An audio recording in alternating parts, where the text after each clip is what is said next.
जय श्री कृष्ण चैतन्य प्रभु नित्यानंद श्री अद्वैत गदाधर श्रीवासादि गौर भक्तवृंद। हरे कृष्ण कृष्ण कृष्ण हरे हरे, हरे राम राम राम हरे हरे। मूकं करोति वाचालं पंगुं लंघायते गिरिं यत्कृपातमहं वंदे श्री गुरु दीनतारिणं परमानंद माधवम। काल आपण धर्म कोसळण्याची जी काही कारणं आहेत तिथपर्यंत येऊन थांबलेलो होतो। आजचं टायटल आहे, कोण वाचेल? प्राप्त होणारी कर्माची फळे। याच्यातनं काही बोध झाला आपल्याला?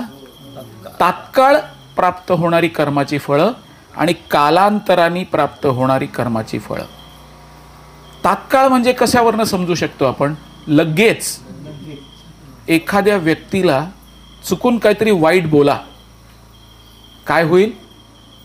लगेच एक ठोसा पडेल तोंडावर। हां, या संदर्भात एकदा काय झालं, दात आणि जीभ यांच्यामध्ये श्रेष्ठ कोण असं भांडण चालू होतं। दात म्हणत होते जिभेला की आम्ही 32 जण आहोत ना, हे तुझं संरक्षण करतोय म्हणून तू सुरक्षित आहेस, आम्ही जर नसतो तर तू सुरक्षित राहू शकली नसतीस, असं दात जिभेला म्हणाले। जीभ म्हणाले अजिबात संभ्रमात राहू नका, भ्रमात राहू नका, मी एकटी तुमच्या सगळ्यांचं संरक्षण करते। ते म्हणे इम्पॉसिबल, शक्यच नाही। ते म्हणले सिद्ध करून दाखव। ती म्हणाली ठीक आहे। तो माणूस रस्त्याने चाललेला होता आणि त्यांचं जीभ आणि दातांचं भांडण चाललेलं होतं। समोरनं एक पैलवान येत होता, जिभेनी लगेच एक अशी शिवी हासडली, तो पैलवानाने त्याचं बकोट धरलं आणि 32 दात पाडून टाकले खाडकन एकदम। आणि मग जीभ म्हणाली कोण कोणाचं संरक्षण करतंय? तर अशा पद्धतीची कर्म जी आहेत ना, पटकन कर्माचं फळ प्राप्त झालं, कळलं? एक शिवी कोणाला दिली तर लगेच आपल्याला कानफडात तरी वाजवेल किंवा काहीतरी कर, म्हणजे काहीतरी रिॲक्शन येईल त्याची। याला म्हणतात तात्काळ प्राप्त होणारी कर्माची फळं, आणि काही कालांतराने प्राप्त होतात। म्हणजे काय की एखादी व्यक्ती काहीतरी चोरी करते आणि समजा कालांतराने पोलीस येतात, मागोवा घेतात, ठसे घेतात, मग कोण आलं होतं CCTV फुटेज वगैरे बघतात, मग माणूस ओळखतात, मग सगळ्या जिल्हाभर कळवतात, मग कुठेतरी तो पकडला जातो। 2, 4, 5, 6 महिन्यांनी मग केस उभी राहते, वर्षानंतर त्याला शिक्षा होते। याला काय म्हटलं जातं? कालांतराने प्राप्त होणारी कर्माची फळं। कर्म आत्ता केलं पण त्याचं फळ कधी प्राप्त व्हायचं ते त्या तीव्रतेवर अवलंबून असतं, कर्म करण्याच्या तीव्रतेवर अवलंबून असतं। आपण पाहू कशा पद्धतीची कर्म होतात। कर्माची फळे कशी निर्माण होतात? पहिलं कारण आहे अज्ञान। काय आहे? माहीतच नसतं, माहीतच नसतं हे केल्याने काय होणार आहे। हां, कशावरनं? पहिला पॉइंट लक्षात ठेवा बरं का, कुठला आहे? अज्ञान। माहीतच नाही मांसाहार केल्याने काय होणार आहे ते। मांसाहार केल्याने नारकीय योनींमध्ये पाठवलं जातं आणि तिथे श्रीमद भागवतम हा ग्रंथ जर तुम्ही वाचलात तर त्याच्या 5व्या स्कंधामध्ये शेवटच्या अध्यायामध्ये आपल्या पापकर्मांची फळं काय होतात ते सांगितलंय। तर नरकात गेल्यानंतर तापलेल्या लाल लोखंडी सळ्या असतात। बरं, तिकडे आपण या देहात जात नाही, तिकडे सूक्ष्म देहात पाठवलं जातं आपल्याला। आणि सूक्ष्म देह असा आहे की कितीही यातना दिल्या ना तरी त्या यातना तो सहनच कराव्या लागतात, त्याला सुटका होत नाही त्याच्यातनं।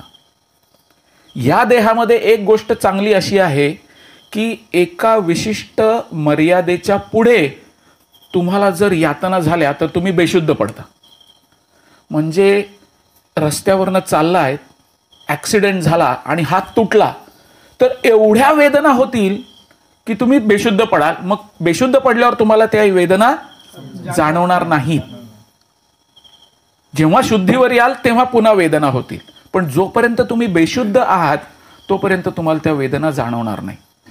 पण सूक्ष्म देह जो आहे ना, मन, बुद्धी आणि अहंकार यापासून बनलेला, तो नरकात पाठवला जातो. कारण स्थूल शरीर इथे जाळलं गेलेलं असतं किंवा पुरलं गेलेलं असतं. नरकामध्ये कोणाला घेऊन जालं जातं? आत्मा आणि त्याच्याबरोबर सूक्ष्म शरीर हे नरकात पाठवलं जातं. तर मांसभक्षण ज्यांनी केलंय त्याला काय केलं जातं? यमदूत जे असतात ना, ते त्यांच्याकडे एवढ्या अशा लांब लांब चिमटे म्हणतो ना, पक्कड, भांडी उचलायला आपण घरात नाही का किचनमध्ये पक्कड वापरतो, तशा लांब पकडी असतात आणि त्या लाल बुंद केलेल्या असतात. आणि त्यांनी आपल्या शरीराचे भाग असे पकडले जातात, गरम तापलेले आणि ते असे खेचून काढले जातात आणि तसेच आपल्या तोंडात घातले जातात आणि ते खावेच लागतात. आणि त्या ज्या वेदना होतात ना त्या चुकत नाहीत, तेव्हा तुम्ही बेशुद्ध वगैरे पडत नाही. इतक्या वेदना होतात की तुम्ही भयंकर कष्टप्रद ह्याच्यातनं पुढे जात असता. त्यानंतर पुढे काय केलेलं असतं? मैलोनमै लांब असा तवा असतो. पावभाजीचा तवा बघितलाय ना तुम्ही सगळ्यांनी? हां, त्याच्या खाली कसं एक लांब ज्योत लावलेली असते अशी, आणि त्याच्यावर तो डोसा किंवा पाव असे घालत असतो. तर संपूर्ण विश्वातनं आणलेले असे पापी जीवात्मा त्या तव्यावर ठेवलेले असतात. हां, आणि नंतर ते खालनं आग सुरू केली की तुमचा हा भाग जळायला लागतो. मग तुम्ही हात टेकला की हात जळायला लागतात, पाठ टेकली की पाठ जळायला लागतात, पाठ जळायला लागते, पण सुटका होत नाही. ते भाजणं जे आहे ना, ती क्रिया कंटिन्यू चालूच राहते. तर पाप हे सुरुवात कशाने होते पापकर्म करण्याची? तर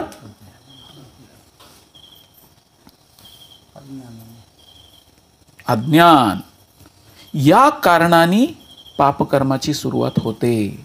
माणसाला माहीतच नसतं काय केल्याने काय प्रतिक्रिया येणार आहे.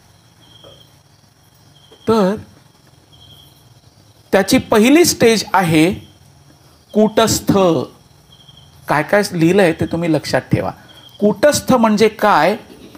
पाप करण्याचा कल. काही लोक स्वभावतः एकदम पापभीरू असतात. त्यांना सांगितलं ना, अरे हे मारून टाक, अरे हे करते, नाही नाही मी नाही मारणार, मी नाही मारणार. पण काही जण काय करतात? हां, काय आलंय घरात, झुरळ आलंय, चप्पल उचलतात, खाडकन मारून टाकतात त्याला. उंदीर आलाय, फाटकन मारून टाकतात. त्यांना कल्पना नसते का? त्यांचा मूळ स्वभावच पापकर्म करण्याकडे त्यांचा कल असतो. पण जो पापभीरू असेल, पापभीरू म्हणजे जो पाप करणाऱ्या प्रवृत्तीतला नाही, तो काय करतो? अरे उंदीर आलाय ना, झाडू घेतो, त्याला बाहेर हाकलून देतो. मारत नाही, काय करतो? हाकलून देतो. वा, मारणार नाही त्याला, मी मारणार नाही, अशा पद्धतीने त्याचा कल असतो. तर कूटस्थ म्हणजे काय? एखाद्या मनुष्याची पाप कर्म करण्याकडे प्रवृत्ती असते, त्याला काही वाटत नाही एखाद्याला मारणं किंवा तो मारत असताना बघणं. काही जणांना तर ते बघवत पण नाही. तर हा झाला पहिली स्टेज. काय पहिली स्टेज आहे? त्याला काय म्हटलंय? कूटस्थ. कूटस्थ म्हणजे काय? पाप कर्म करण्याकडे त्याचा कल असतो, म्हणजे तो त्याच्यात भाग घेतो. त्याला जर सांगितलं ना, हां तेवढं कर, तर तो करेल ते. त्याच्या पुढे काय असतं? ही स्टेज आहे. इथे काय दिसलंय तुम्हाला? बिया दिसतात. मग काय होतं? त्या पापकर्माने त्या पापकर्माचं बी तयार होतं. काय तयार होतं? बीज. त्याला काय म्हणतात? बीज म्हणजे बी. ते बीज स्वरूपात आहे. हां, आणि त्याला त्याची प्रतिक्रिया आत्ता येणार नाही आहे, कारण बी स्वरूपात आहे ते. त्यांनी केलेल्या पापाचं जे कर्म तयार झालं ना, त्याची बी तयार झाली. काय झालं? बी तयार झाली. मग त्यानंतर काय होतं? पापक्रिया जी आहे ही ऍक्च्युअल पाप, हा माणूस काय करतोय? जमिनीमध्ये काय करतोय? बी पेरतोय. म्हणजे आता ही पापक्रिया, इथे काय दिसतंय? हा माणूस काय करतोय? तो टीव्ही चोरून नेतोय बघा. काय करतोय? हे झालं ऍक्च्युअल पापकर्म. काय करतोय म्हणजे काय झालं? ते बीज ते तयार झालं. पाप करण्याची प्रवृत्ती जी आहे, कल आहे, ती त्याला सारखी उकसवत असते, चल काहीतरी पाप कर, चल काहीतरी पाप कर. मग ते बीज तयार होतं. काय होतं? बीज तयार झालं. पण पेरलं केव्हा जातं? जेव्हा तो ॲक्च्युअली पाप करतो तेव्हा. तोपर्यंत ते बीज स्वरूपात आहे. आता जे शेतकरी आहेत त्यांना ह्याचा अनुभव असेल. टाकलेला प्रत्येक दाणा त्याचं उगवतोच किंवा रोप उगवतच याची गॅरंटी आहे का? नाही. काही दाणे हे इनफर्टाईल असतात, म्हणजे फलित होणारे नसतात. काही दाणे फलित होणारे असतात. जेवढे दाणे आपण टाकतो त्याच्यातले सगळेच फलित होत नाहीत, सगळ्यातनंच रोपटं बाहेर येत नाही. त्याच पद्धतीने पाप कर्म करण्याची प्रवृत्ती जरी असली किंवा कल जरी असला, बीज स्वरूपात असतं, पण पेरल्यावर त्याच्यातनं रोप निघेलच याची गॅरंटी नाही. त्यामुळे जरी पापकर्म करण्याकडे कल असला पण त्यांनी ॲक्च्युअल पापकर्म केलं नाही तर ते बी स्वरूपातच राहतं. त्याच्यातनं पापकर्माचं झाड निर्माण होत नाही. पण ॲक्च्युअली पापकर्म केलं की ते बीज आहे ना, ते पेरलं गेलं. काय झालं? ते पेरलं गेलं. याच्या पुढची स्टेज आपण पाहू. या स्टेजेस कळल्या तुम्हाला? पहिले असतं अज्ञान. माहीतच नाही काय पापकर्म आहे, काय पुण्यकर्म आहे. बिनधास्त करून टाकतात लोक. का? घरात पहिल्यापासून होत आलंय हे पापकर्म, मग त्यांना काही वाटतच नाही. हे करणंच हे आपलं दैनंदिन काम आहे असं समजत असतात. म्हणजेच काही घरांमध्ये जर पहिल्यापासूनच मांसाहार होत असेल तर त्यांना एवढं काही वाटत नाही. त्या घरातल्या मुलांना सुद्धा वाटत नाही, काही वाटत नाही. हे तर दररोजच आहे. म्हणजे त्यांना ते श्रीखंडपुरी खाल्ल्यासारखंच आहे. काय आहे? श्रीखंडपुरी कशी सर्वसाधारण सात्विक माणूस किंवा वरण भात एकदम व्यवस्थित खातो, त्याच भावनेने ते पापकर्म पण करतात. तर हे कशामुळे होतं? अज्ञान. अज्ञानाच्या पुढची स्टेज काय? कुटस्थ, म्हणजे पापकर्म करण्याचा कल. तिसरं आहे बीज. आणि चौथं म्हणजे ॲक्च्युअल पाप केलं, बी पेरलं गेलं. त्याच्यानंतर काय होतंय आपण पाहू. आता काय झालं? बी पेरल्यानंतर खाली काय लिहिलंय? अप्रारब्ध. त्याच्यातनं रोप उगवलं, म्हणजे पापाचं रोप उगवलं. म्हणजे काय? मगाशी बघितलं, चोरांनी चोरी केली, मग ते मालकाच्या लक्षात आलं. तो मालक कुठे गेला? पोलिसांमध्ये गेला. ठीक आहे. मग त्यांनी कंप्लेंट केली. मग त्यानंतर काय झालं? पुढे बीज झाल्यानंतर त्याचं रोप मोठं झालं आणि त्याला फळ आलं. फल ही स्टेज आहे. फलोन्मुख. उन्मुख म्हणजे फळ तयार झालं. आता फळ तयार झाल्यावर काय करणार? खाणार का नाही ते? हां, येस. म्हणजे प्रक्रिया सुरू झाल्यानंतर पोलीस आपल्या कामाला लागले. बरोबर? पोलीस कामी लागले आपल्या. मग त्यांची फोनाफोनी सुरू झाली. इकडं दिसतोय का, तिकडं दिसतोय का, कुठेतरी तो मिळतो. फळ तयार झालं आणि पुढची स्टेज आहे प्रारब्ध. म्हणजे काय? मगाशी आपण काय पाहिलं? अप्रारब्ध. इथे त्याला शिक्षा नाही होणार आहे. या स्टेजला ज्यांनी पाप केलंय ना त्याला इथे शिक्षा नाही होणार, अप्रारब्ध स्टेजला. पण जेव्हा प्रक्रिया सुरू झाली, फळ तयार झालं आणि जेव्हा तो पकडला जातो तेव्हा प्रारब्ध. हा प्रारब्ध हा शब्द ऐकलाय ना तुम्ही? प्रत्येक जण म्हणतो माझं प्रारब्ध, माझं. म्हणजे काय? आत्ता जे दुःख भोगतोय त्याला प्रारब्ध म्हणतात. काय? आत्ता जे दुःख वाट्याला आलं म्हणजे काय झालं? आता तो माणूस काय झाला? पकडला गेला. पोलिसांनी त्याला पकडलं. नंतर त्याला काय करण्यात आले? त्याच्यावर खटला भरला आणि शिक्षेची सुनावणी झाली. काय झालं? शिक्षेची सुनावणी झाली. आणि मग काय? पुढची स्टेज क्लेश. आता काय करतोय? जेलमध्ये रडतोय. कळलं? पाप कर्म करण्यापासून त्याचा भोगायला लागणाऱ्या क्लेशाची कंप्लीट चेन कळली का आपल्याला? कशा पद्धतीने हे होतं हे लक्षात घ्यायचं.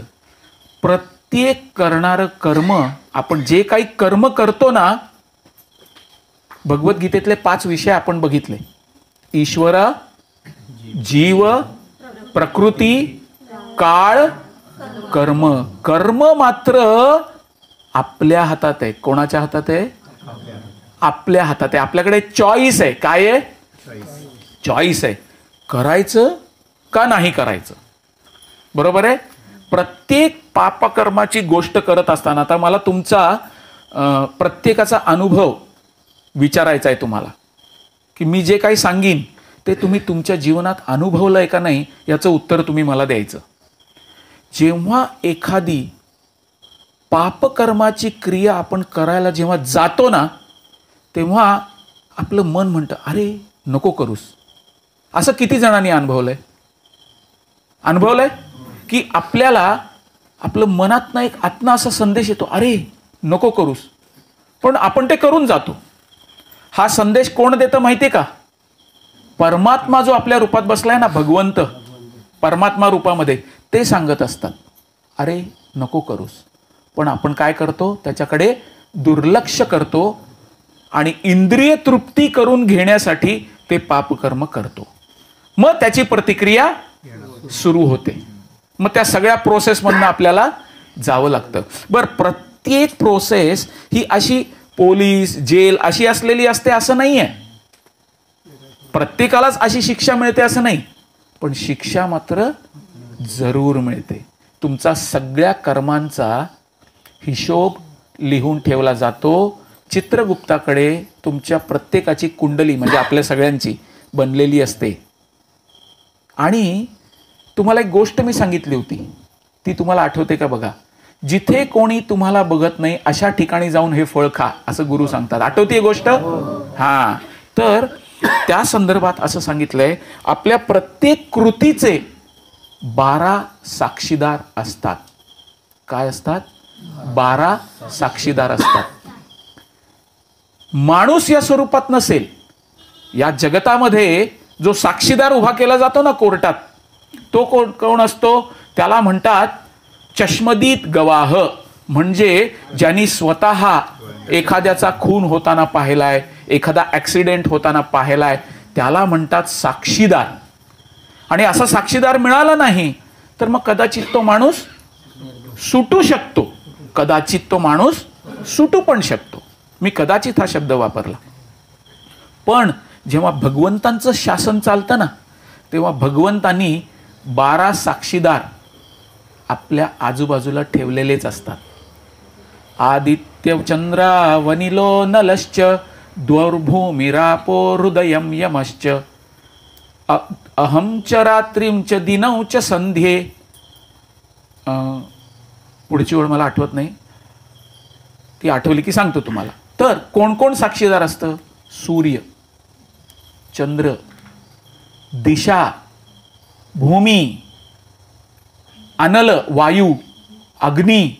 वायू म्हणजे हवा जरी आली ना आपण पापकर्म करताना, तरी ती हवा साक्षीदार बनते आणि तो मेसेज चित्रगुप्तापर्यंत घेऊन जाते.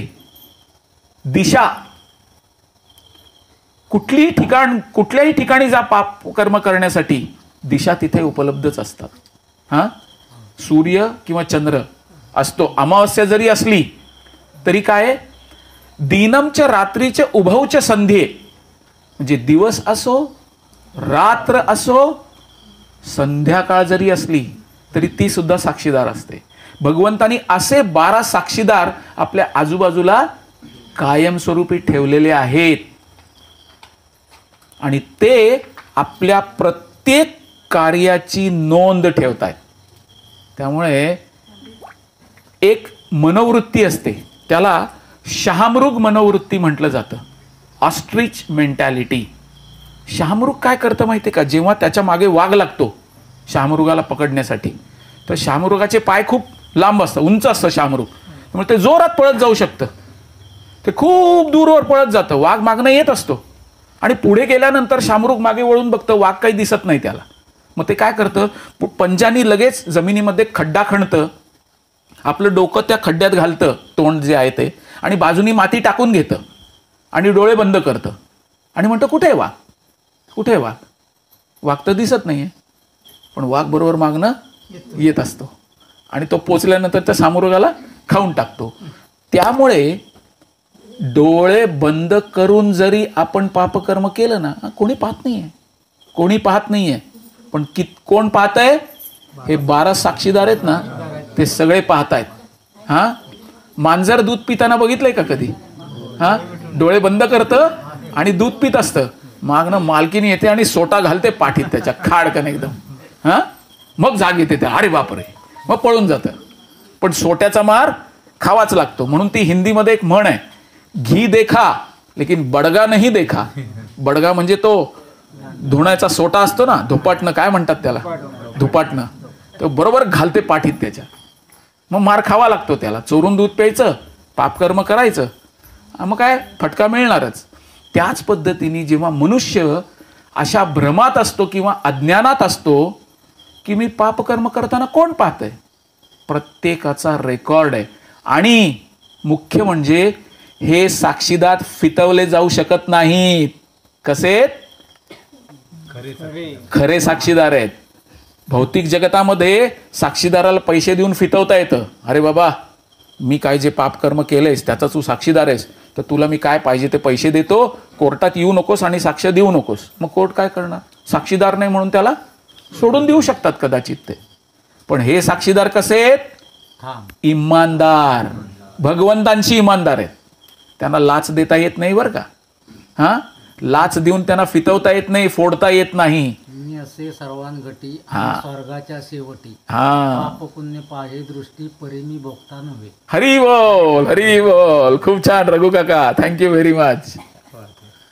तर अशा पद्धतीने ही पापकर्मांची शृंखला आपलं पापकर्माचं प्रतिक्रिया निर्माण करत असते आणि क्लेश भोगावे लागतात. तात्काळ आणि कालांतराने प्राप्त होणारी पापकर्मांची फळे, वैयक्तिक प्रकारे केलेल्या पापकर्मांची फळे. काय लिहिलंय? वैयक्तिक म्हणजे आपण स्वतः जे कार्य करतो ना, त्या पापकर्मांची फळं कशी असतात. आता तुम्हाला सांगितलं, मांसाहार उकळत्या तेलामध्ये फ्राय करून काढलं जातं. ती कढई केवढी मोठी असते, संपूर्ण तालुका बसेल आपला. नरक हा प्रचंड मोठा आहे आणि 7 वेगवेगळी नरक आहेत. आतल, सुतल, वितल, तलातल, रसातळ, पाताळ. आपण म्हणतो ना एखाद्याला अगदीच रसातळाला गेला, शब्द ऐकलाय का तुम्ही? हा, तो 7 नारकी योनी आहेत. आणि ते ग्रह म्हणजे एवढे मोठे मोठे ग्रह आहेत. मैलोन मैल लांब पावभाजीचा तवा असतो आणि सगळ्यांना त्याच्यावर टाकून दिलेलं असतं, तेल टाकलेलं असतं, सगळे फ्राय होत असतात. का? दुसरे प्राणी फ्राय करताना त्यांना जो क्लेश झालाय ना, तोच क्लेश तुम्हाला दिला जातो. काय केलं जातं? तोच क्लेश, त्याच पद्धतीचं फ्राय तुम्हाला केलं. जुगार, जुगार खेळल्याची शिक्षा काय आहे? इथे बघा दाखवली आहे ती. Drinking, gambling. हा, त्याचं तो माणसाला बसवलंय बघा इथे, आणि यमदूत त्याच्याच पोटातनं त्या चिमट्यानी त्याचं मांस काढतायत आणि त्याच्या तोंडात घालतायत खेचून. त्याच्यानंतर मीट इटिंग, हे मोठी कढई आहे, त्याच्यात जीवात्मा टाकलाय आणि हे यमदूत त्याला फ्राय करून काढतायत. हा, भगवद्गीता 16वा अध्याय 16व्या श्लोकात सांगितलंय हे. त्याच्यानंतर अवैध स्त्री संघ किंवा पुरुष संघ केला, विवाह बाह्य संबंध ठेवले. म्हणजे काय की सांगायची आवश्यकता नाही, सगळ्यांना कळलंय मी काय शब्द वापरले ते. व्यभिचार. तर त्या व्यक्तीला काय केलं जातं? तसाच एक लोखंडाचा गरम पुतळा असतो आणि त्याचे हात बांधले जातात माणसाचे, आणि त्या पुतळ्याला बाजूला घेऊन मिठी मारायला लावतात त्याला आणि मागे गाठ मारून टाकतात. तो मरूही शकत नाही, बेशुद्धही पडू शकत नाही, केवळ किंचाळत त्या वेदना सहन करणे एवढंच त्याच्याकडे असतं. का? व्यभिचार केलायस ना, भोग त्याची शिक्षा. नशापान, लोखंडाचा रस पाजला जातो. हा बघा, त्याचं तोंड उघडून धरलंय आणि इकडे लोखंडाची काहिली आहे, त्याच्यातनं ते काहिलीतनं काढतात आणि त्याच्या तोंडात तो रस ओतला जातो. कल्पना करा, अख्खं शरीर जाळत निघतो तो. चटका बसलाय का कधी कोणाला? नुसत्या तापलेल्या सांडशीचा चटका जरी बसला तरी माणूस आठवडाभर तळमळत असतो. हां, तर अशा पद्धतीने व्यभिचार काय केलं, तापलेल्या लोखंडी पुतळ्याला मिठी मारायला भाग पाडलं जातं. ही अतिशयोक्ती नाही आहे बरं का. काय आहे, तुम्ही म्हणाल अरे हे काय, हे अतिशयोक्ती नाही, याचा सगळ्याचा रेफरन्स आहे. श्रीमद भागवतममध्ये वर्णन आहे नारकीय योनींचं. भगवद्गीतेमध्ये 16व्या अध्यायात त्यांचे गुण आणि त्यांचे कार्यकलाप सांगितलेले आहेत. हे आपण अभ्यास करू शकता.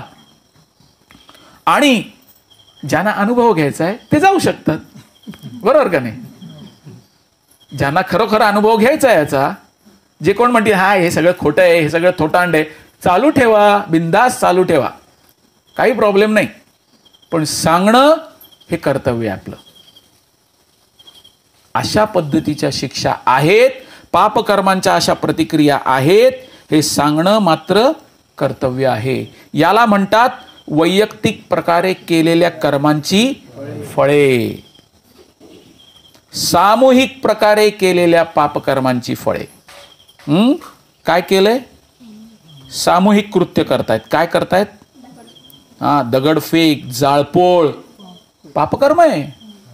तुम्ही काहीही निर्माण केलेलं नाहीये, तुम्हाला जाळायचा अधिकार नाहीये. मग काय आहे, नारकीय योनींमध्ये चरक माहिती का, चरक उसाचा ज्याच्यात पिळून काढलं जातं, तर तिथे दाते असलेले चरक असतात, ओढणारे घोडे असतात.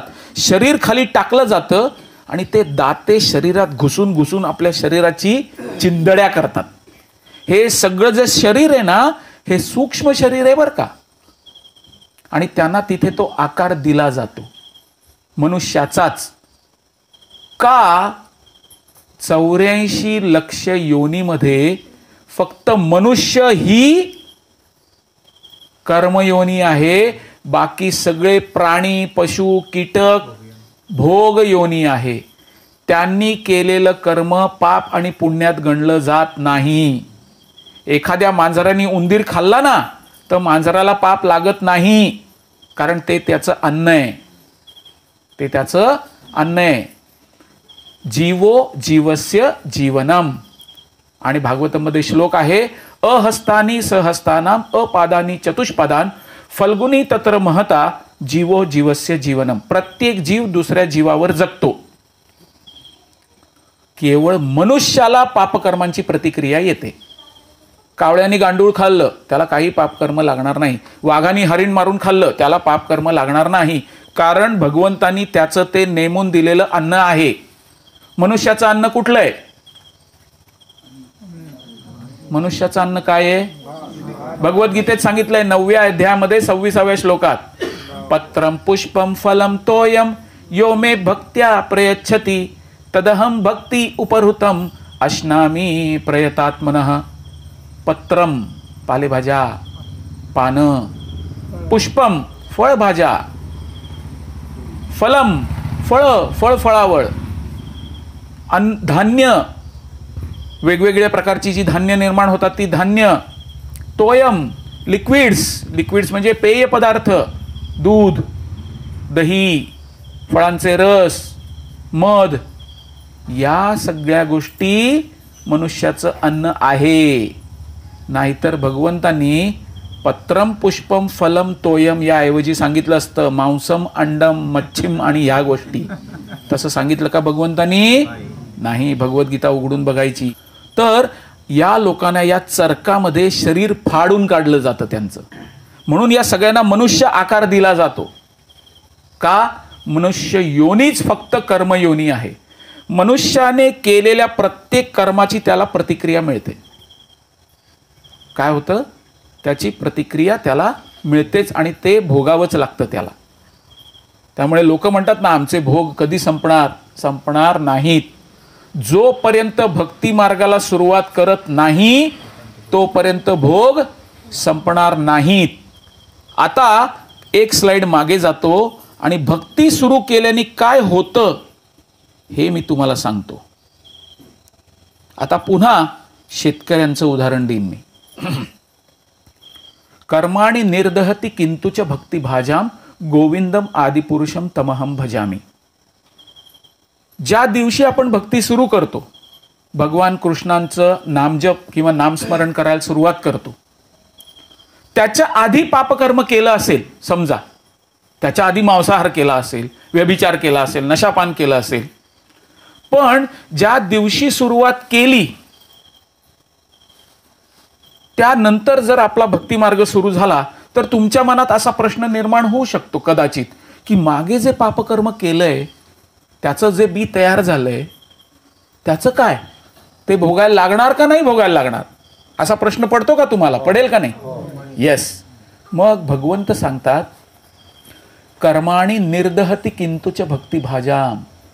आता समजा शेतकरी आहे, इथे काय दाखवलं, हे कशाचं बी आहे, डाळिंबी का काय म्हणतात याला, पावटा, पावटा. हा पावटा समजा कोणी शेतकऱ्यांनी ठरवला मी आता पेरणार, तर त्याच्यातनं झाड येऊ शकतं बाहेर, बरोबर का नाही, पाणी वगैरे घातलं व्यवस्थित. पण हा पावटा घेतला आपण तव्यावर फ्राय केला आणि पेरला तर येईल का रोप? भगवंत काय करतात माहितीये का, ज्या दिवशी तुम्ही भगवंतांना शरण जाता आणि ठरवता नाही कृष्णा आता यापुढे मी पापकर्म करणार नाही, आता मी तुझी भक्ती करीन आणि तुला शरण येईन, ज्या दिवशी तुम्ही ठरवता असं आणि त्या मार्गाला सुरुवात करता, मागे जमलेल्या सगळ्या बिया असतात ना, भगवंत त्या फ्राय करून टाकतात. काय करतात? कर्माणि निर्दहती. पण त्याच्यासाठी एक कंडिशन आहे, किंतुच भक्ती भाजाम, तुम्ही भक्ती मार्ग सुरू केला पाहिजे. त्यामुळे आपण सगळे काय करतोय, सगळ्यांनी भक्ती मार्गाला सुरुवात केलेली आहे. आपण काय केलंय, कृष्णाचं नाव घेतोय आपण दररोज, भगवंतांना दीपदान करतोय, त्यांना शरण आलेलो आहे, त्यांना नमस्कार करतोय आपण, याचाच अर्थ काय, आपण भक्ती सुरू केली आहे. मग कृष्ण काय करणार, आपल्यावर कृपा दाखवणार. या मागे जे काही पापकर्म केलं असेल आपण आणि त्याच्यामुळे जर नरकात जाणार असू आपण, तर ते बी भगवंत काय करतील, फ्राय करून, जाळणार नाही, फ्राय करतील. नुसतं फ्राय केलं की त्याच्यातनं झाड येणारच नाही, म्हणजे तुम्हाला पापाची प्रतिक्रिया भोगावी लागणार नाही. पण कंडिशन त्याच्या पुढे एक आहे, या पुढे पाप नाही करता कामा. आता अज्ञान होतं ना, आता ज्ञान प्राप्त झालं ना, आता नाही पाप करायचं. क्लिअर सगळ्यांना? कोणाच्या मनात काही शंका नाही? प्रश्नाचं उत्तर मिळालं? जर तुमच्या मनात प्रश्न असेल की मागे जी पाप केली त्याचं काय, भक्ती सुरुवात केलीत ना, तर भगवंत त्याची काळजी घेतील, तुम्हाला त्याची प्रतिक्रिया येऊ देणार नाहीत, तुम्हाला नारकीय योनीमध्ये ढकलणार नाहीत. चित्रगुप्ताकडे तुमचं जे रजिस्टर ठेवलंय ना पापकर्माचं, त्यातली पानं फाडून घेतील भगवंत. काय करतील? पानं फाडून टाकतील, म्हणजे तुम्हाला पापकर्माची प्रतिक्रिया येणार नाही. कंडिशन काय आहे, भक्ती सुरू केली पाहिजे. यापुढे पूर्वी झालं ते झालं, यापुढे पापकर्म करणार नाही असं प्रत्येकाने कोणाला वचन दिलं पाहिजे? स्वतःला. पाप कर्म कोण करणार आहे? आपण करणार आहोत ना. मग वचन कोणाला द्यायचं? स्वतःला द्यायचं आणि भगवंतांची शरणागती मागायची. मी पाप कर्म करणार नाही हा निश्चय करायचा. मान्य सगळ्यांना? चला, थँक्यू व्हेरी मच. पुढे जाऊ. आता पहिल्यांदा आपण काय वाचलं? अज्ञान. बरोबर ना? अज्ञानामुळे पाप घडतं. आपल्यापैकी किती जण मुंबईला गेलेत? मुंबईच्या लोकलमधनं प्रवास केलाय? तिथे 2 क्लास असतात, फर्स्ट क्लास असतो आणि सेकंड क्लास असतो. सेकंड क्लासचं तिकीट काढलं आणि फर्स्ट क्लासमध्ये चढलं तर साध्या तिकिटावर फर्स्ट क्लासमधनं प्रवास करताना प्रवास केला तर पकडलं जाणार आणि टीसी बरोबर दंड करणार. तुम्हाला सोडणार का? साहेब मला माहित नव्हतं फर्स्ट क्लासचा डबा आहे, माहित नाही, मी पहिल्यांदा बॉम्बेत आलो. पहिले शिकून घे, लोकांना विचार आणि मग गाडीत चढ. आपल्या वडिलांची गाडी नाही आहे. मी मुद्दामून चांगला शब्द वापरला, नाहीतर मी तो शब्द वापरू शकलो असतो. आपल्या वडिलांची गाडी नाही आहे फर्स्ट क्लासमध्ये चढायला. काय होणार? नाही मी अज्ञानी आहे, माझ्या हातनं पापकर्म झालं नाही, त्याची प्रतिक्रिया येणारच. कुकर, घरातला कुकर झाला, शिट्टी वाजली आणि घरातल्या आईने म्हणजे मातेनी तो काढून खाली ठेवला आणि बाळ रांगत रांगत आलं. कुकरची शिट्टी आवडली त्याला म्हणून बाळ रांगत रांगत आलं आणि कुकराला हात लावला तर कुकर म्हणेल का, अरे बापरे बाळ लहान आहे, मग मी असं करतो, मी त्याला भाजत नाही, मी थंड होतो. कुकर असं म्हणेल का? काचकून भाजेल. कसं भाजेल? पुढच्या वेळेस कुकर दिसला तरी तो म्हणेल हाय. काय म्हणेल? हाय. बरोबर ना? अनुभवलंय ना सगळ्यांनी? लहान मुलाला विचारायचं लावतो का हात, तो म्हणतो नाही, हाय. बुवा भाऊ होतो त्यांनी. काय होतो? भाऊ होतो. अज्ञान. पहिल्यांदा हात लावला की काय दणकून चटका बसेल त्याला, चांगली भाजून निघेल चामडी. प्रकृतीचे नियम असेच कठोर आहेत. कसे? प्रकृतीचे नियम असेच कठोर आहेत. अज्ञान दाखवलं तरी शिक्षेतनं सुटका होणार नाही. हे ठरवून ठेवा की मला माहित नाही, माझ्या हातनं झालं नाही, पापकर्म नोंदलं गेलं तुमचं, त्याच्यातनं सुटका नाही. तर फर्स्ट क्लासमधनं गेलात, सेकंड क्लासच्या तिकिटावर तर TC पकडणार गॅरंटेड आणि शिक्षा करणार. पुढे काय वाचा? घातली आणि नो एंट्रीत गाडी आणि म्हणतोय अहो मी बघितलं नाही, मला तो नो एंट्रीची बाण जो असतो तो दिसला नाही मला. पोलीस काय करणार? ये बाजूला घेतील, शाल श्रीफळ घालतील, सत्कार करतील, त्याचा एक चलन फाडतील 500 रुपयाचं आणि हात जोडून देत जावा. हा, पण सुटका करतील का तुमची? त्यामुळे आपण असं सांगू शकत नाही पोलिसांना, अहो मी नो एंट्रीचा बोर्ड पाहिलाच नाही म्हणून मी गाडी घातली, या दंड भरा. याच पद्धतीने कायद्याचं अज्ञान शिक्षेस पात्र आहे, सवलत मिळणार नाही. एखादा व्यक्ती म्हणाला अहो मला माहित नव्हतं ह्या देशामध्ये असा कायदा आहे की चाकू घेतला आणि ह्याला असं मारलं आणि त्यातनं रक्त आलं तर मला हातकड्या टाकून जेलमध्ये टाकतील, हा नियम मला माहित नाहीये. नाही, चालणार नाही. तुम्हाला सगळं माहीत करून घ्यावं लागेल आणि त्या पद्धतीने जगावं लागेल. अज्ञान दाखवलं आणि कायदा तोडलात तरीही तुम्हाला शिक्षा ही होणारच. सगळ्यांना मान्य आहे? येस. पुढे जाऊ. आता महत्वाचा पॉइंट येतोय. काय लिहिलंय ते वाचा.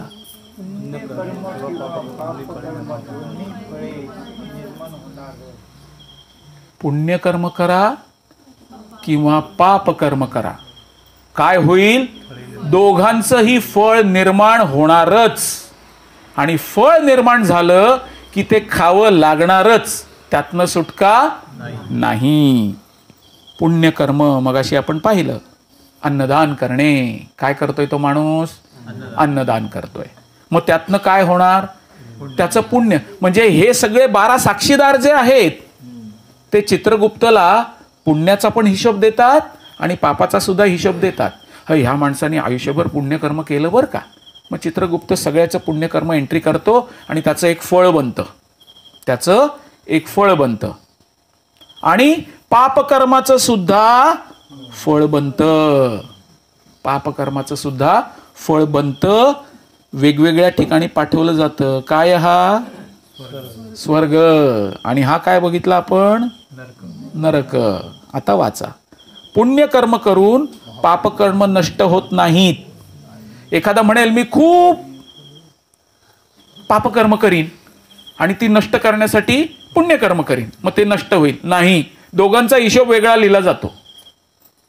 त्यांनी जीवनामध्ये 500 पुण्यकर्म केली आणि 5000 पापकर्म केली, दोघांचंही फळ बनणार आणि दोन्ही फळं खावी लागणार, त्याच्यातनं सुटका नाही. कळलं तुम्हाला हे? म्हणजे पुण्यकर्म केलं तर स्वर्गात जाल. स्वर्गात गेल्यानंतर तुमच्या पुण्यकर्माचा जो साठा आहे ना, त्याच्यातनं एक एक फळ हळूहळू काढायला सुरुवात होईल. समजा स्वर्गामध्ये तुम्हाला 5000 वर्षे याला स्वर्गात ठेवा असं चित्रगुप्तानी फरमान काढलं की यांनी केलेल्या पुण्यकर्मामुळे 5000 वर्षे त्याला स्वर्गात ठेवा. तर 5000 वर्ष तुम्ही सगळे ऐशो आराम उपभोगाल, जसं दिसतंय ना तिथे ते. आणि नंतर काय होईल? पापकर्म किती आहेत? 5000 पापकर्म. 5 लाख वर्ष नारकी योनीमध्ये फ्राय करून काढा त्याला. काय करा? दोन्हीही फळं निर्माण झाली आहेत तर दोन्ही फळं खावीच लागणार. एकानी दुसरं नष्ट होणार नाही, दोघांचीही प्रतिक्रिया येणारच. झाली ना, गोंधळल्याची मनस्थिती निर्माण झाली का? अरे बापरे, मग करायचं काय? हां, हा प्रश्न नाही पडला कोणाला का? पडला. पापकर्म केलं तर डेफिनेटली शिक्षा आहे. पुण्यकर्म केलं तरी काय पाठवलं जाईल? स्वर्गात पाठवलं जाईल. आणि समजा 5000 वर्ष स्वर्गीय सुख उपभोगल्यानंतर भगवद्गीतेत सांगितलंय, ते तम भुक्त्वा स्वर्गलोकम विशालम क्षीणे पुण्ये मर्त्यलोकम विशंती एवं त्रयी धर्म मनुप्रपन्ना गतागतम काम कामा लभन्ते. जेव्हा तुमच्या पुण्यकर्माचा साठा हळूहळू हळूहळू संपेल, त्यावेळेस तिथनं मागच्या बाजूला एक खाडकन लाद बसते आपल्या. तेतम भुक्त्वा स्वर्गलोकम विशालम क्षीणे पुण्ये मर्त्यलोकम विशंती. खाडकन हाकलून दिलं जातं आपल्याला. कुठे पाठवलं जातं? मर्त्यलोक, म्हणजे पुन्हा या पृथ्वीवर येतो आपण. हां, का? संपलं ना. काय माहितीये का, स्वर्गात राहणं कशा पद्धतीचं आहे? टूथपेस्ट माहिती का? दररोज सकाळी ब्रशवर टूथपेस्ट काढतो आपण. हां, आपल्याला एकच माहीत असतं, इथे दाबायचं की पेस्ट बाहेर येते, काढायची, खसा खसा खसा दात घासायचे. कधीतरी ती टूथपेस्ट नंतर दाबलं तरी बाहेर येतं का काही? हां, टूथपेस्ट ही गोष्ट अशी आहे की ज्याच्यातनं फक्त काढून घेता येतं, परत मागे नाही घालता येत. हां, परत आत नाही घालता येत त्याच्यात. त्याच पद्धतीने स्वर्गात जाल, पुण्याचा उपभोग घ्याल, संपल्यानंतर त्या टूथपेस्टकडे न बघता फेकून देतो आपण. असं तशा पद्धतीने क्षीणे पुण्ये मर्त्यलोकम विशंती. पुन्हा या जन्म मृत्यू जरा व्याधी मर्त्यलोकामध्ये आपल्याला हाकलून दिलं जातं. म्हणून पुण्यही चांगलं नाही आणि पाप तर नाहीच नाही. ठीक आहे, गोंधळलेली परिस्थिती निर्माण झाली. आता करायचं काय? प्रभूजींनी एकदम प्रॉब्लेम मध्येच टाकलं. आतापर्यंत आनंदात होतो, पापकर्म फक्त करणार नाही, पुण्यकर्म करणार, पुण्यकर्म करणार. पुढे जाऊया. ह्याच्यातनं एक फार मोठा आशेचा किरण निर्माण होतो आपल्या सगळ्यांसाठी. मग करायचं तरी काय? हं, काय लिहिलंय वाचा. उत्तर अकर्म. कर्म 3 प्रकारची असतात. कुठली कुठली? कर्म, विकर्म आणि अकर्म. आपण पुण्यकर्म केलेलं होतं ना, बरोबर? सगळे मिळून पूजा अर्चा करतायत, हे करतायत, ते करतायत, हे झालं कर्म. आपण पाहिलं की मी देवाकडे काही जाईन, त्याला काहीतरी देईन, मग तो मला काहीतरी देईल, बरोबर आहे? याला म्हणतात कर्म. शास्त्रानुसार कार्य करणे. शास्त्रात सांगितले पूजा करायची. मग मी काय करतो? देवाकडे जातो, पूजा करतो, त्यांना काहीतरी चढावा चढवतो, म्हणजे भोग अर्पण करतो. हां, 51 रुपयाचं पेढे आणतो आणि प्रार्थना करतो, मला 5000 रुपये फायदा होऊ दे. याला म्हणतात कर्म. पण हे करण्याने काय होतं? पुण्यकर्म तयार होतं. काय तयार होतं? पुण्य तयार होत जातं. आणि विकर्म म्हणजे काय लिहिलंय खाली? शास्त्राविरुद्ध, जे शास्त्रांमध्ये सांगितलं नाहीये त्याच्या विरुद्ध कर्म करणे, त्याला विकर्म म्हणजेच पाप कर्म करणं असं म्हणतात. मग दोन्ही गोष्टी जर करायच्या नाही, करायचं काय? काय करायचं? अकर्म करणे. अकर्म म्हणजे काय? बाजूला काय लिहिलंय? भगवंतांच्या इच्छेनुसार कार्य करणे.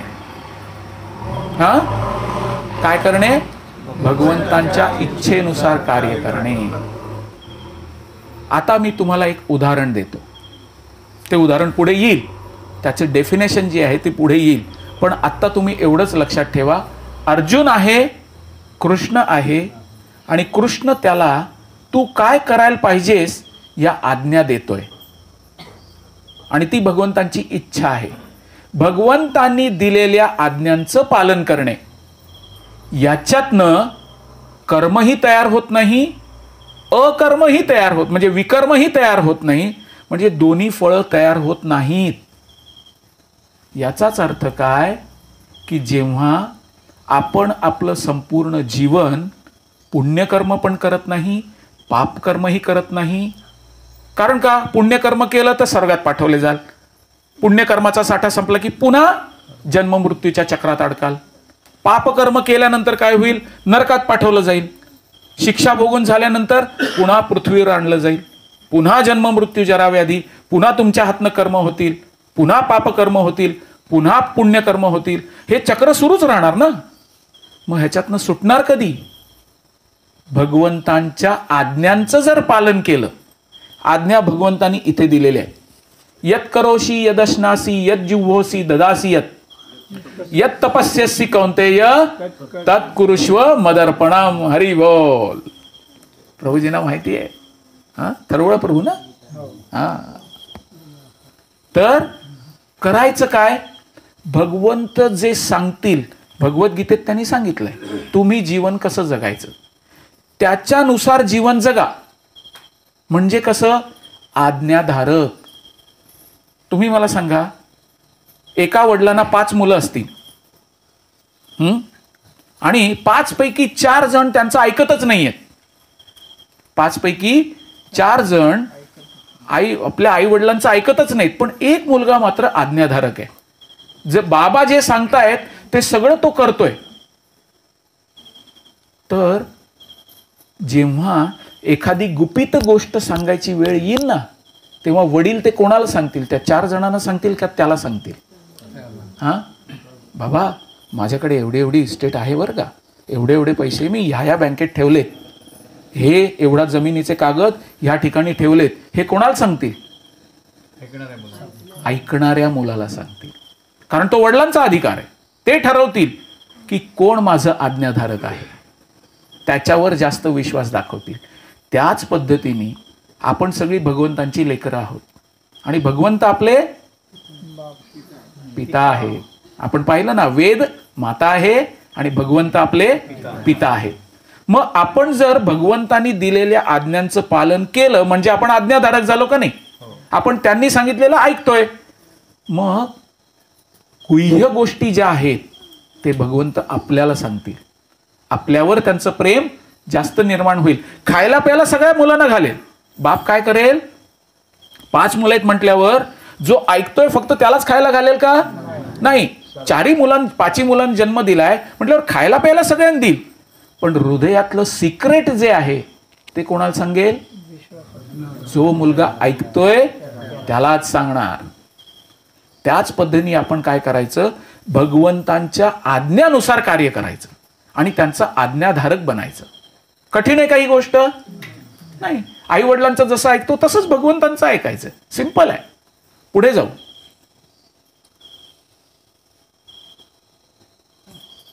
काय लिहिलंय? मारणे हे काय आहे? पापकर्म आहे. मारणे हे पापकर्म आहे.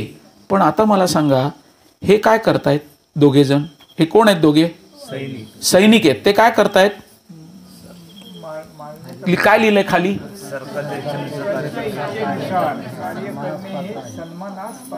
हा, सैनिकाच्या हातात काय असतो? बंदूक. बंदूक कशासाठी दिली आहे? समोरच्याची पूजा करायला, त्याला कुरवाळायला. हा, काय करणार? बंदुकीत गोळ्या भरलेल्या असतात, लिमलेटच्या नाही. हा, कॅडबरी भरलेली नसते, कॅडबरीच्या गोळ्या नसतात, लोखंडाच्या गोळ्या असतात. खाडकन मारायची आणि त्याला मारून टाकायचं. आता मगाशीच आपण पाहिलं, हिंसा किंवा हत्या करणं हे पाप आहे. पण इथं काय लिहिलंय? सरकारच्या इच्छेनुसार कार्य केलं ना, म्हणजे त्या जवानांनी आपल्या बंदुकीनी शत्रूच्या 10 जवानांना ठार मारलं तर मारणं ही क्रिया काय आहे? पापकर्म आहे. पण सरकार काय करतं? त्याला वीर चक्र, परमवीर चक्र, महावीर चक्र देतं का नाही? हा, त्याच पद्धतीने भगवान कृष्णांच्या आज्ञा समोर करणं आहे. हा, अर्जुनाला कृष्ण सांगतायत बाण उचल आणि मार त्याला. काय आहे हे कार्य? भगवंतांच्या इच्छेनुसार कार्य करणे मोक्षास पात्र आहे. इकडे तुम्हाला वीरचक्र मिळेल, महावीर चक्र मिळेल, परमवीर चक्र मिळेल. भगवंतांच्या ह्याच्यात काय, शासनामध्ये काय चालतं? भगवंतांनी सांगितलं ना, बाण उचल आणि त्याला मार. येणारं जे कर्म आहे ना, त्याची जबाबदारी भगवंत घेतील. बरोबर आहे? ज्या पद्धतीने या जवानांनी 50 जवान शत्रू सैन्याचे जवान मारले, तर त्या देशाला पण कळणार आहे की अरे माझे 50 जवान मारले गेले, आणि आपला देशाला पण कळणार आहे की कुठल्या जवानांनी मारले. बरोबर का नाही? मग आपला देश काय करणार? त्याला सन्मान करणार त्याचा. बरोबर आहे का? तर तू माझ्या आज्ञेचं पालन केलं आणि तू त्याला मारलंस. आता तो देश माझ्या नावाने काय ओरडेल ते आम्ही बघून घेऊ. बरोबर का नाही? जबाबदारी कोणाची आहे? सरकारची जबाबदारी. आदेश कोणी दिलाय? सरकारने दिला का नाही? मग त्या जवानाला त्याचं काही कर्म लागलं का? उलट सन्मान झाला. कळलं? त्याच पद्धतीने जेव्हा भगवंत सांगतात बाण उचल आणि मार, तर येणाऱ्या प्रतिक्रियेला कोण जबाबदार आहे? आपण का भगवंत? मग ते पाहून घेतील ना. आपण काय करायचं? केवळ त्यांनी दिलेल्या आज्ञांचं पालन करायचं. भगवंतांचे आदेश मानले की आपल्याला पापकर्मही लागत नाही, पुण्यकर्मही लागत नाही. आपल्याकडनं अकर्म होतं. ह्याला म्हणतात अकर्म. भगवंतांच्या आज्ञेनुसार कार्य करणे, की ज्याच्यातनं कुठल्याही प्रकारचं फळ निर्माण होत नाही. फळ निर्माण झालं की काय होईल? ते खावं लागेल, म्हणजे भोगावं लागेल. आणि फळ खाऊन संपल्यानंतर आनंद संपला. आनंद संपला. पुन्हा जन्म मृत्यू जरा व्याधी या चरकातनं पिळून निघणार. कळतंय का? काय करायला पाहिजे ते कळतंय? येस. मारणं हे पापकर्म आहे, पण सरकारच्या इच्छेनुसार कार्य करणं हे सन्मानास पात्र आहे. आता तुम्हाला एक उदाहरण देतो. हाच जवान सुट्टी घेऊन घरी आला. काय सुट्टी घेतली त्यांनी? आता युद्ध संपलं, आता सुट्टी घेऊन तो घरी आला. आता 2 महिने मी मस्त घरी राहणार. तर जवानाबरोबर त्याची बंदूक कायम असते बरं का. हां, बंदूक त्याची कायम असते त्याच्याबरोबर. आणि एके दिवशी सकाळी शेजाऱ्याशी त्याचं कडाक्याचं भांडण झालं. हां, जोरदार भांडण झालं. आणि रागाच्या भरात आतमध्ये गेला, घरातनं बंदूक आणली आणि धाड धाड धाड त्या शेजाऱ्याला गोळ्या घातल्या. काय केलं? काय होईल? काय होईल? सरकार त्याला परमवीर चक्र देईल का? पोलीस येतील, हातकड्या घालतील, त्याची बंदूक काढून घेतील, न्यायालयात उभा करतील आणि न्यायालयाने शिक्षा दिली 20 वर्ष जन्मठेप किंवा फासावर लटकवा. तोच जवान आहे. सरकारने दिलेली बंदूक आहे, पण स्वतःच्यासाठी कार्य केलं. काय केलं? सरकारच्या आदेशानुसार कार्य नाही केलं त्यांनी, तर काय होईल? शिक्षा मात्र जरूर होईल. म्हणून प्रत्येक कार्य हे भगवंतांच्या आदेशानुसार करायचं. स्वतःच्या मनात जे येईल ते कार्य करायचं नाही. मनाने कार्य केलं तर शिक्षेस पात्र व्हाल, पण भगवंतांनी सांगितलेल्या गोष्टींचं पालन केलं तर कायमस्वरूपी तुम्ही सन्मानास पात्र व्हाल. मग आपल्याला काय करायचंय? काय करणार? भगवंतांच्या इच्छेनुसार कार्य करणार. ते आदेश जे त्यांनी दिलेले आहेत त्या आदेशानुसार कार्य करणार, म्हणजे आपल्याला त्याची प्रतिक्रिया येणार नाही. पुढे जाऊ. थोडक्यात काय करायचंय? वाचा.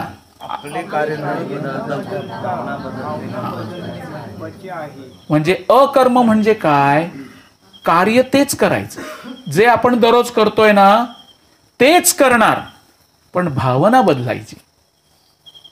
मला गुलाबजाम खूप आवडतात म्हणून मी गुलाबजाम बनवणार आणि चोरून चोरून खाणार. हे कर्म निर्माण झालं. पण भगवंतांना गुलाबजाम आवडतात मग मी भगवंतांसाठी गुलाबजाम बनवणार, त्यांना पहिले त्याचा नैवेद्य दाखवणार आणि नंतर खाणार. फरक कळला? फरक कळला का? गुलाबजामच तुम्हाला आवडतात ना गुलाबजाम, करा, पण पहिले ते कोणाला द्या? कृष्णा, भगवान कृष्णाला अर्पण करा, त्याचा नैवेद्य लावा. आता तुम्ही ताटलीमध्ये किंवा वाटीमध्ये 10 गुलाबजाम ठेवलेत तर भगवंत त्यातले 5 काढून घेतील का? हा, काय म्हणणं आहे तुमचं? सगळेच्या सगळे तुम्हाला परत देतील ना? मग भगवंत काय पाहतात? इथे एक शब्द वापरलाय, भावना. काय पाहतात? आपली भावना पाहतात. लक्षात घ्या, एक मुलगा आपल्या वडिलांबरोबर बाहेर चाललाय आणि त्याला सफरचंद आवडलं. त्यांनी बाबांना सांगितलं, बाबा सफरचंद पाहिजे मला. तर बाबांनी काय सफरचंद त्याला घेऊन दिलं. तर सफरचंद हातात मिळाल्यानंतर ते सफरचंद खाणं ही एकदम नैसर्गिक क्रिया आहे का नाही? कशी क्रिया आहे ही? नैसर्गिक आहे क्रिया. बाबांकडे मागितलं, बाबांनी घेऊन दिलं आणि मी खाल्लं. एकदम नैसर्गिक क्रिया आहे. ह्याच्यात ऑब्जेक्शन घेण्यासारखी कुठली गोष्ट आहे का? नाही. माझे वडील आहेत, वडिलांकडे मागणी केली, वडिलांनी घेऊन दिलं आणि मी खाल्लं, स्वाभाविक आहे. पण समजा त्याच मुलांनी पहिला घास तोडण्याऐवजी ते सफरचंद बाबांना दिलं, बाबा पहिले तुम्ही खा, काय वाटेल त्या वडिलांना सांगा, कसं वाटेल सांगा ना? खूप समाधान का नाही? मिठी मारतील मुलाला, त्या काय करतील? अरे किती कृतज्ञपणाची भावना आहे. मी घेऊन दिलं, त्यांनी मागितलं, मी घेऊन दिलं, मला काही वाटलं पण नाही त्याचं, पण त्यांनी स्वतः खायच्या अगोदर मला पहिला घास घ्या. किती जण आपल्यापैकी आपल्या आईवडिलांशी असे वागतो का? जुनी पिढी वागून गेली, आत्ताची पिढी हा. मग काय होत असेल त्यांना? दिवस रात्र दुःख होत असेल का नाही? हा, होत असेल ना दुःख. अरे एवढं केलं पण आता विचारतच नाही. हा, तर ही भावना बदलायची. काय करायची? कृष्णा तुझ्यामुळे मला हे मिळालंय, तुझ्यामुळे आज अन्नाचा घास दिसतोय. हा, तर मी पहिले नाही खाणार, पहिले तू खा. भगवंत खाणार आहेत का? ते आपल्यालाच देणार आहेत सगळं, पण त्याच्यामध्ये प्रेम घालून देणार आहेत त्यांचं. ते नैवेद्य म्हणजे काय? भगवंतांनी आपली दिव्य दृष्टी त्या अन्नावर टाकलेली असते आणि त्यामुळे त्या नैवेद्याचा प्रसाद बनलेला असतो. काय बनलेला असतं? प्रसाद बनलेला असतो. गावात लिहिलेलं असतं ना, महाप्रसादाला जरूर येणे. सुरुवातीला तो नैवेद्य असतो आणि नंतर त्याचं रूपांतर कशात होतं? प्रसादात होतं. याला भगवंतांची कृपा म्हणतात. कळलं सगळ्यांना? तर करायचंय काय? तर आपलं कार्य बदलायचं नाहीये, जे दररोज करतोय तेच करायचं, केवळ आपली भावना बदलायची आहे त्याच्या मागची, म्हणजे अकर्म. आता बघा, अर्जुन सुद्धा लढतोय. हा, अर्जुन सुद्धा लढतोय आणि दुर्योधन सुद्धा लढतोय. पण दोघांचा हेतू काय आहे? दोघांचा हेतू काय माहिती का आपल्याला? एक जण संपूर्ण हस्तिनापूर लुबाडून घेण्यासाठी लढतोय, इंद्रप्रस्थ आणि हस्तिनापूर ही राज्य लुबाडून घेण्यासाठी लढतोय, आणि दुसरा कृष्णांनी सांगितलंय म्हणून लढतोय. हा, दुसरा कृष्णाने सांगितलंय म्हणून लढतोय. दोघांमध्ये फरक आहे. लढाई दोघेही करतायत. फरक कशाचा आहे? भावनेचा फरक आहे. विजय कोणाला मिळाला? का दुर्योधनाला मिळाला? हा, अर्जुनाला मिळाला ना. का? कृष्णाचं ऐकलं. आपल्या आई वडिलांचं ऐकल्याने आपलं नुकसान होणार आहे का फायदा होणार आहे? निश्चित फायदा होणार. कुठले आई वडील असा विचार करतील की माझ्या मुलाचं नुकसान व्हावं? करतील का? मग हे आपण समजत नाही, हे आपण समजून घेत नाही. ते समजून घेतलं पाहिजे. आपला निश्चितपणे फायदा होणार आहे. हा, काय होणार आहे? आपला फायदा निश्चितपणे होणार आहे. तालुक्याच्या ठिकाणी आपण गेलोय कधी? खूप ट्रॅफिक असतं जिथे. एखादा प्लेस माहितीये का तुम्हाला? चिपळूणचं उदाहरण घेऊ, बहादूर शेख नाका. काय पाहिलाय सगळ्यांनी? चारही बाजूनी वाहनं येत असतात. हा, आणि एक छोटं मूल त्या ट्रॅफिक मध्ये एकटंच सुटलं, त्याला एकट्याच ठेवण्यात आलं, तर तो गोंधळून जाईल. कुठं जावं? इकडनं ट्रक येतोय, इकडनं बस येते, इकडनं मोटार येते, इकडनं बैलगाडी येते, इकडनं ट्रॅक्टर येतोय. काय करावं त्या मुलाला सुचणार नाही. पण तेच बघा, त्याच छोट्या मुलाने जर आपल्या बाबांचं बोट धरलेलं असेल तर त्याला काय भिण्याची आवश्यकता आहे का? हा, भिण्याची आवश्यकता आहे का नाही? माझे वडील आहेत ना समर्थ मला सांभाळायला, बरोबर का नाही? आपण एक्झॅक्टली हेच केलंय. काय केलंय? कृष्णाचा हात सोडलाय आणि ह्या ट्रॅफिक मध्ये अडकलोय आणि संभ्रमित होतोय. सगळीकडनं दुःखाने घेरलो गेलोय. कसं आहे? सगळीकडनं दुःखाने घेरलो गेलोय. पण ह्याला कारण कोण आहे? आपण स्वतःच. आपण जर वडिलांचं बोट सोडलं नसतं तर आज ही दुःखदायक परिस्थिती आली असती का?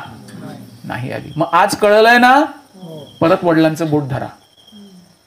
इंग्रजीमध्ये म्हण आहे, बेटर लेट दॅन नेव्हर. दुर्घटना से देर भली. उशीर झाला तरी चालेल, पण स्वतःच्या पायावर चालत ये, चार खांद्यावर येऊ नकोस.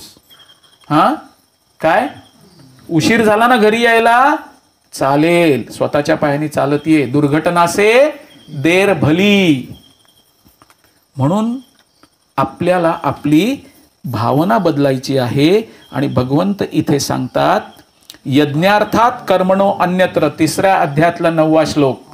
यज्ञार्थात कर्मणो अन्यत्र लोकोयम कर्मवंदनः तदर्थम अकर्म कौंतेय मुक्त संग समाचर.